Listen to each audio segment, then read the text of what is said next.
ഓഫീസിലൊരു ഉപജാപക സംഘം ഉണ്ടെന്ന് പറഞ്ഞിരുന്നു. അത് ഈ PR ഏജൻസി ഉൾപ്പെടുന്നതാണോ? അല്ല, PR ഏജൻസിയെ കുറിച്ച് ഞാൻ അങ്ങനെ ഒരു സംഭവം ഞാൻ ഇതുവരെ കണ്ടിട്ടില്ല. ഇങ്ങനെ മുഖ്യമന്ത്രിയുടെ ഓഫീസ് എന്ന് പറയുമ്പോഴാണ് PR ഏജൻസിക്ക് പറ്റിയ തെറ്റാണെന്ന് പറയുമ്പോഴാണ് അവിടെ PR ഏജൻസി വർക്ക് ചെയ്യുന്നുണ്ടെന്ന് പറഞ്ഞു.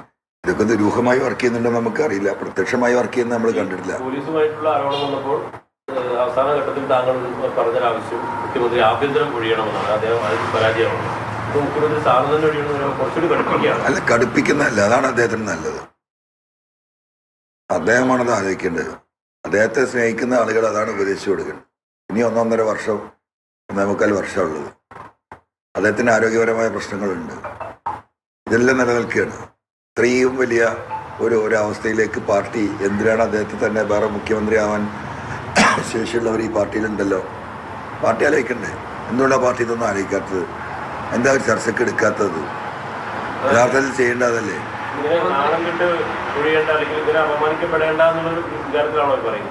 അല്ല, അതാണ് ഞാൻ പറയുന്നത്. അദ്ദേഹത്തിന് ഇപ്പൊ ഏറ്റവും നല്ല, ഞാനായിരുന്നെങ്കിൽ ഞാൻ മാറും.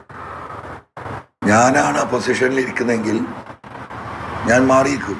ഞാൻ ജനങ്ങളുടെ മുന്നിലേക്ക് ഇറങ്ങും. ജനങ്ങളോട് പറയുക ഞാൻ മാറിയിരിക്കുന്നത്, അവരന്വേഷിക്കട്ടെ.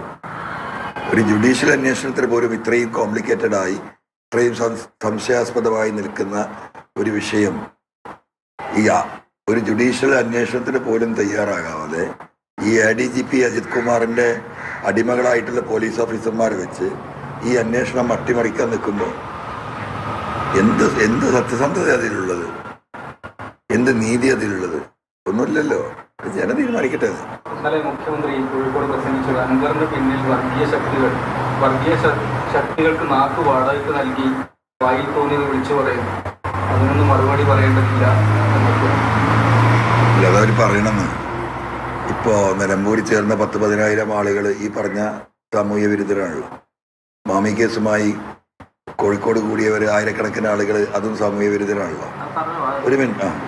അപ്പോൾ അതാണല്ലോ ഈ പറഞ്ഞു വരുന്നത്. ഇതൊക്കെ എത്ര കാലം പറയും? ഇനി ഈ വരുന്ന ഞായറാഴ്ച 6-ാം തീയതി വൈകുന്നേരം 6 മണിക്ക് മഞ്ചേരിയിൽ നമ്മൾ ജില്ലാതല വിശദീകരണ യോഗം നടത്തുന്നുണ്ട്. ആ ജില്ലാതല വിശദീകരണ യോഗത്തിൽ ഏറ്റവും ചുരുങ്ങിയത് 1,00,000 ആളെയാണ് ഞങ്ങൾ പ്രതീക്ഷിക്കുന്നത്. അപ്പോൾ ഈ വരുന്ന ഈ 1,00,000 ആളുകൾ ഈ പറയുന്ന എന്താ പറയുക സാമൂഹ്യ വിരുദ്ധരാണോ, വർഗീയവാദികളാണോ, ഈ നാടിന് നാശമുണ്ടാക്കാൻ ഇറങ്ങുന്നവരാണോ? ആണെങ്കിലാവട്ടെ, അതാണ് പാർട്ടിയുടെയും മുഖ്യമന്ത്രിയുടെയും നിലപാടെങ്കിൽ അത് ആയിക്കോട്ടെ. ആ വരുന്ന ആളുകൾ വിലയിരുത്തട്ടെ. നിലമ്പൂരിൽ വന്ന 10,000-കണക്കിന് ആളുകളുണ്ടല്ലോ, അവർ വിലയിരുത്തട്ടെ. അത്രേ കാര്യത്തെ കുറിച്ച് പറയാനുണ്ട്. ഈ ജമാഅത്ത് ഇസ്ലാമിയുടെയും SDPIയുടെയും പ്രവർത്തകരാണ് അവിടെ വന്നതിൽ ഒരു 30 ആളിൽ താഴെ ഉണ്ടാകും CPMന്റെ പ്രവർത്തകർ എന്ന, ബാക്കിയെല്ലാം ജമാഅത്ത് ഇസ്ലാമി SDPI പ്രവർത്തകർ. അത്ര ശക്തമാണ് ജമാഅത്ത് ഇസ്ലാമി SDPI. 10,000-കണക്കിന് ആളുകളെ ഒരു യോഗത്തിന് നിഷ്പ്രയാസം 2 ദിവസം മുമ്പ് പറഞ്ഞാൽ എത്തിക്കാൻ പറ്റുന്നുണ്ടെങ്കിൽ, ഈ സത്യത്തിൽ മുഖ്യമന്ത്രി ആ സ്ഥാനം ഒഴിഞ്ഞിട്ട് ജമാഅത്ത് ഇസ്ലാമി അമീറിനെ ഏൽപ്പിക്കട്ടെ വരണം. അത്ര ശക്തമാണെങ്കിൽ അതല്ല ചെയ്യുന്നുണ്ട്. 7-ാം തീയതി നിലമ്പൂരിൽ പാർട്ടി തന്നെ ഒരു രാഷ്ട്രീയ വിശദീകരണ യോഗം വിളിച്ചിട്ടുണ്ട്. അണിനിരത്തുന്നു. വിശദീകരിക്കട്ടെ. അത് ആ പാർട്ടിയുടെ ജോലിയല്ല, അത് ചെയ്യണല്ലോ.